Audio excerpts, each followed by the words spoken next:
இந்த roasted boys வருவாங்கன்னு பார்த்தேன். நான் வந்தாங்கன்னா செம்ம கேள்வி கேட்பேன்.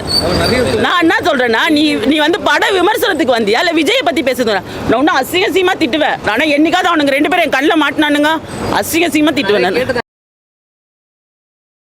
கரூர்ல மேட்டர் நடந்துச்சு, எல்லாரும் தலைவரும் வருத்தம் தெரிவிச்சாங்க. நேர்ல கூட ஒரு பார்க்கல அப்படின்ற. நேர்ல வந்தா கூட்டம் வராம இருக்குமா? நீங்க அதுக்கு எனக்கு பதில் சொல்லுங்க. இப்போ அவர் வராருன்னு வச்சுக்கோங்க, நாளைக்கே வராருன்னு வச்சுக்கோங்க. இந்த மாதிரி எடுத்து போறதுனால தான் இன்னும் பிரச்சனை அதிகமாயிட்டே தெரியுமா? குழந்தைங்க வராதிங்க, கர்ப்பிணி பெண், வயசான வராதிங்க சொல்லி தானே கொடுக்குறாரா இல்லையா? எப்படி இந்த 41 பேர் இறந்தாங்க மடன்னு எப்படி நீ இது பண்ணுவ? போஸ்ட்மார்ட்டம்ன்றது என்ன தெரியுமா? பகலில் பண்ணணும், இந்த மாதிரி வெளிச்சத்தில் பண்ணணும், நைட்டில் பண்ணவே கூடாது. இது படித்த எந்த டாக்டருமே இதை கேள்வி கேட்க மாட்டாங்க. இப்போ விமர்சனம் சொல்கிறவங்களாம் நான் எதுவுமே சொல்ல மாட்டேன். எங்கள் தலைவர் எப்படி இருந்தாலும் வருவார். இப்போ நீங்கள் எதுக்கு இந்த மாதிரி எடுத்து போகிறதுனால தான் இன்னும் பிரச்சனை அதிகமாகிட்டே தெரியுமா? ஏன் நீங்கள் இந்த மாதிரி பண்ணுறீங்க? அவரை வேணுமெட்டுமே வந்து ஜனங்களை வந்து வண்டியில், இப்போ கூட ஒரு நியூஸ் பார்த்தேன், வண்டியில் வந்து ஆள் வந்து மாட்டினான்னு நல்லா தெரியுது. அவன் வந்து இப்படி க்ரூ கப்பனான், ஆனால் டிரைவர் தான் இடிச்சேன்னு இப்போ எந்த நியூஸு? கலைஞர் நியூஸில் சொல்கிறாங்க. தப்பு இல்லாமல் அப்பயே மேம் வண்டியை பறிமுதல் பண்ணணும்னு சொல்கிறாங்க. அதுதான் சொல்கிறேன். அவங்களும் இப்போ யாரோட ஆட்சி நடக்குதுப்பா? அவங்க பண்ணுறது தான் பண்ணுவாங்க, புரியுதா? விஜய் மேலே நான் எந்த தப்புமே சொல்ல மாட்டேன். அவர் ஃபஸ்ட்டே அறிக்கை கொடுமை என்ன சொல்கிறாரு? குழந்தைங்க வராதிங்க, கர்ப்பிணி பெண், வயசான வராதிங்க சொல்லி தானே கொடுக்குறாரா இல்லையா? அப்படியே நீங்கள் வரீங்க. ஓகே, அவங்க ஃபேன்ஸ்ன்ற பேஸில் வந்துட்டு இருக்காங்க. ஃபேன்ஸ்ன்ற பேஸில் வராங்கப்பா. எனக்கு என்னன்னா, எப்படி இந்த 41 பேர் இறந்தாங்க மடன்னு எப்படி நீ இது பண்ணுவ? போஸ்ட்மார்ட்டம்ன்றது என்ன தெரியுமா?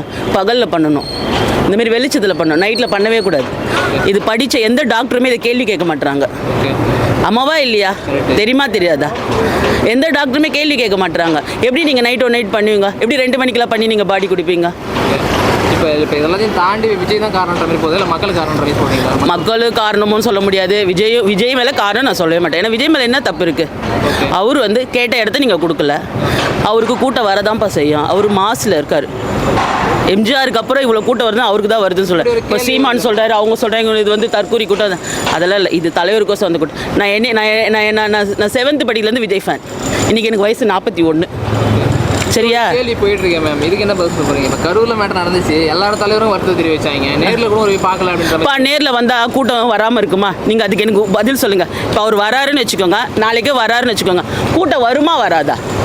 திருப்பி அது ஒரு பிரச்சனை தானே, அது ஒரு இஷ்யூ தானே. இஷ்யூ இல்லையா?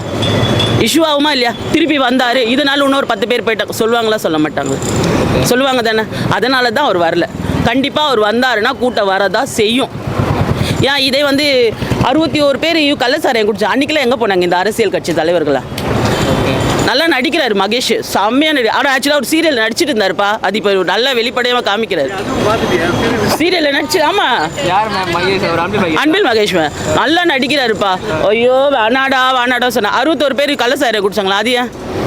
சீமான் ஒன்று எதிர்க்க தெரியுமா? கள்ளச்சாராயம் எதுக்கு? பணம் அது நம்மளோட இயற்கை உணவு, அது குடிக்க விடலாம்ல. நீங்கள் ஏன் கல்லை தடை பண்ணீங்க? நான் கேட்டு கரெக்டாக தப்பா? நீங்கள் ஏன் கல்லை தடை பண்ணீங்க?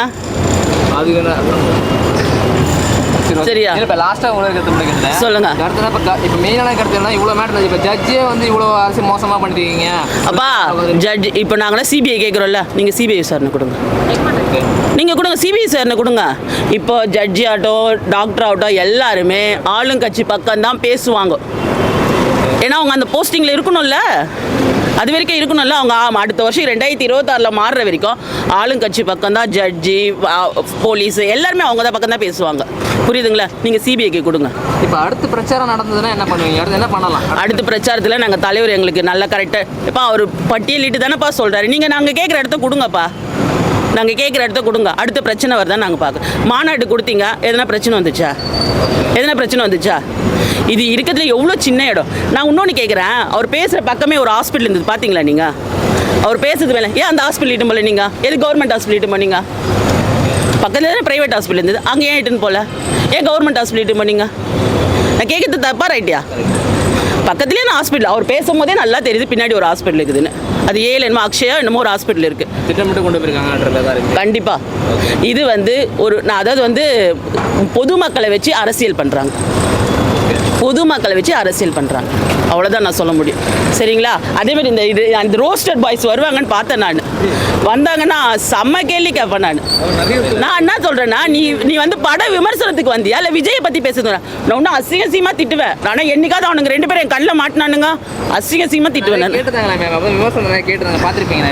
நிறைய பார்த்துதான்ப்பா. அவனுங்க 200 கூலிக்கு வரணுங்க.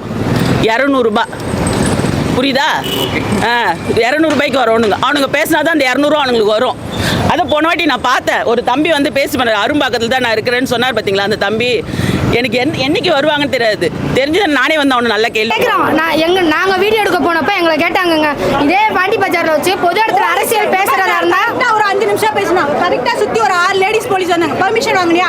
அதே பக்கத்தில் 4-5 மீடியா எடுத்துட்டு இருந்தாங்க. பொது இடங்கள கேட்டால் நாங்கள் டிவிக்கே பற்றி பேசணும், விஜயை பற்றி பேசணும். அதனால நீ அந்த பொது இடங்கள்ல அரசியல் பேசினா போலீஸ் ஸ்டேஷனில் பர்மிஷன் வாங்கணும். நாங்கள் பர்மிஷன் லெட்டர் காட்ட சொல்லணும். நான் வேற எதுவும் சொல்லுங்க. இவங்க பொது இடங்கள்ல இவர் வந்து விஜயை கழுவி ஊற்றலாம், திட்டலாம், என்ன வேணாலும் பண்ணலாம். கேஸ் நடக்கும்போது அந்த கேஸை பற்றி பேசலாம். பட் பர்மிஷன் வாங்கினா லெட்டர் அனுப்புங்க. ஏன்னா அவர் வார்டு தலைவர் கூட இருக்காரு. வார்டு நம்பர் முத கொண்டு சொல்றாரு. நாங்களாம் பொண்ணுங்க, எங்களெல்லாம் வந்து நாங்களாம் பயப்பட தானே செய்யணும். ஏன் இத்தனை பேர் மீடியா இருக்கீங்களா? ஜேர்னலிஸ்ட் இத்தனை பேர் இருக்கீங்களா? ஒரு ஜேர்னலிஸ்டும் ஒரு மீடியாவும் ஒன்னா ஒற்றுமையா இருந்தா ஒருத்தவங்க மேல கை வைக்க முடியுமா? இப்ப இத்தனை பேர் வீடியோ எடுத்தீங்களா? ஒரு வார்த்தை கேட்டீங்களா? இது வந்து நீங்க மூவி ரிவ்யூக்கு தானே வந்தீங்க. எதுக்குங்க அரசியல் பேசுறீங்க? பொது இடங்கள்ல எதுக்குங்க அரசியல் பேசணும்? ஒரு தலைவருக்கு சப்போர்ட் பண்ணி இன்னொரு தலைவரை பேசும்போது வன்முறை தூண்டுமா தூண்டாதா? இன்னொரு தொண்டனுக்கு வெறி ஆகுமா ஆகாதா? ஆகும்ல. அப்படின்னா இது வன்முறை தூண்டுற செயல் தானே. அப்புறம் ஏன் இத்தனை பேர் நீங்க வீடியோ எடுத்த ஒருத்தன் கூட கேட்கல இது வன்முறை தூண்டுற செயல்னு? மீடியா என்ன பண்ணுது? அப்படின்னா மீடியாவும் ஒரு தரப்பட்சமா தான் செயல்படுதா? நான் என்ன கேள்வி கேட்கிறேன்னா, இது மீடியா வன்முறை. என்னோட கேள்வி என்னன்னா, இது பொது இடங்க. அவர் பேசும்போது அவர் வந்து டிவிகேக்கு சப்போர்ட் பண்ணி பேசுறாரு. எனக்கு விஜய் பத்தி பேசும்போது எனக்கு ஒரு டிவிகே தொண்டனா எனக்கு கோபம் வருது. என்ன பண்ணணும் சொல்லுங்க. இது நியாயமா? ஒண்ணு, இந்த நியூஸ பத்தி எவனுமே பேசக்கூடாதுன்னா எந்த சேனல்ல இருக்க கூடாது வீடியோ. அத்தனை சேனல்ல நியூஸ் சேனல் மகன் சன் டிவி முதல்ல எல்லாத்தையும் டெலீட் பண்ணுங்க. பாருங்க, டிஎம்கே டிவிகே நல்ல டிவிகே பத்தி பேசக்கூடாது அப்படி இப்படின்னு எந்த கட்சியுமே எனக்கு ஒரு விஷயம் புரியல.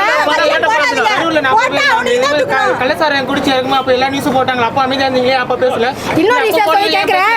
இதே அன்புல் மை நான் அவர் ஒரே ஒரு வார்த்தை கேக்குறேன். அன்புல் மகேஷ் அவர் வந்து ஃபீல் பண்ணாரு. நான் ஃபீல் பண்ணேன். எத்தனை குழந்தை ஸ்கூல் குழந்தை இறந்துச்சு, ஸ்ரீமதி அபியூஸ் பண்ணி இறந்தாங்களே, அப்போ ஏன் போய் அழல? ஓகேங்களா? சிவகங்கை மாவட்டத்துல அங்கன்வாடின்னு ஒரு ஸ்கூல் இருக்கு. அந்த ஸ்கூல்ல சரியா பாத்ரூம் இல்லாம குழந்தைங்க காவாயில கம்மாயில போய் அது நான் என்ன கேட்கிறேன்னா, அது விபத்தா இருக்கட்டும், என்ன வேணாலும் இருக்கட்டும், கண்டுபிடிக்கிறதுக்கு கவர்மெண்ட் இருக்கு. ஓகேங்களா? அது கவர்மெண்ட் கண்டுபிடிச்சுக்கிட்டோம். என்ன பொறுத்த வரைக்கும் ஒரு அரசியல் பொது இடத்துல பேசக்கூடாதுன்னா யாருமே பேசக்கூடாது.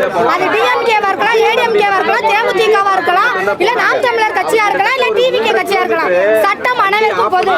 இந்த மாதிரி பொது இடங்களை பேசக்கூடாது, யாருமே பேசக்கூடாது. ஒரு டாபிக்கை பத்தி யாருமே பேசக்கூடாது, யாருமே பேசக்கூடாது. அதை விட்டுப்படி இவங்க பேசலாம். டிஎம்கேக்கு சப்போர்ட் பண்ணி நீங்க வீடியோ போடணும். அரெஸ்ட் பண்ணிருக்காங்க. இந்த சேனல்ல பேசுறாங்க. சரி, நான் இப்ப ஊசி போட்டு கொன்னுட்டாங்கன்னு சரி ஒரு நிமிஷம் இப்ப இல்ல நான் ஆதாரம் கொடுக்குறேன். இப்ப அவர் சொன்னார்ல டிஎம்கேக்கு இதுக்கு சம்பந்தம் இல்லை அப்படிங்கிற மாதிரி சொன்னாரு. விஜய் சாரோட இது பிரச்சனை, விஜய் சாரோட விஷயம் தான், விஜய் சார் மேலதான் தப்புன்னு சொன்னாங்க. அரசாங்கம் நிரூபிச்சிருச்சா? கவர்மெண்ட் நிரூபிச்சு நோட்டீஸ் அனுப்பிடுச்சா விஜய் சார் மேலதான் தப்புன்னு? இல்ல இல்ல அப்படி இருக்கும்போது அவர் எப்படி பேசலாம்? அப்படின்னா நாங்க கேட்போம்ல கேள்வி. நீங்க கேள்வி கேட்கும் போது நாங்க கேள்வி கேட்க கூடாதான்னு கேக்குறேன். டிஎம்கேல சப்போர்ட்டா இருக்கிறவங்க என்ன வேணாலும் பேசலாம், பொதுமக்கள் நாங்க பேசக்கூடாதா? எங்களோட கேள்வி இதே. இது என் வீடியோல கமெண்ட்ல போட்டிருக்காங்க, தேவையில்லாம டிவிகேக்கு சப்போர்ட் பண்ணி வீடியோ போட்டுட்டு பிரச்சனையில மாட்டிக்காதமா, பாவம் பார்த்து சொல்றேன், ஒழுங்கா இருமா, தயவுசெய்து இந்த வீடியோ டெலீட் பண்ணுன்னு சொல்றாங்க. இதுக்கு காரணம் என்ன? இப்ப பயப்பட ஆரம்பிச்சிட்டாங்க. எங்க நம்ம ஏதாவது பேசினா நம்மள அரெஸ்ட் பண்ணி உள்ள வச்சிருவாங்களோங்கிற அளவுக்கு பயப்படுறாங்க. ஒண்ணு தெளிவான விளக்கம் கொடுங்க. செத்தாங்க, எங்க கரூர்ல இவங்க செத்தாங்க அப்படின்னு யாரையும் எந்த அரசியலையும் ஒரு நிமிஷம், எந்த அரசியலையும் விஜய் சார்ட்ட போய் கேளுங்க. போய் கேளுங்க. என்னோட கேள்வி என்னன்னா, பொது இடங்கள்ல ஒரு விஷயம் பேசக்கூடாதுன்னா பேசக்கூடாது செத்துச்சு எல்லாம் பேசலாம் அப்படின்னா எல்லாருமே பேசணும்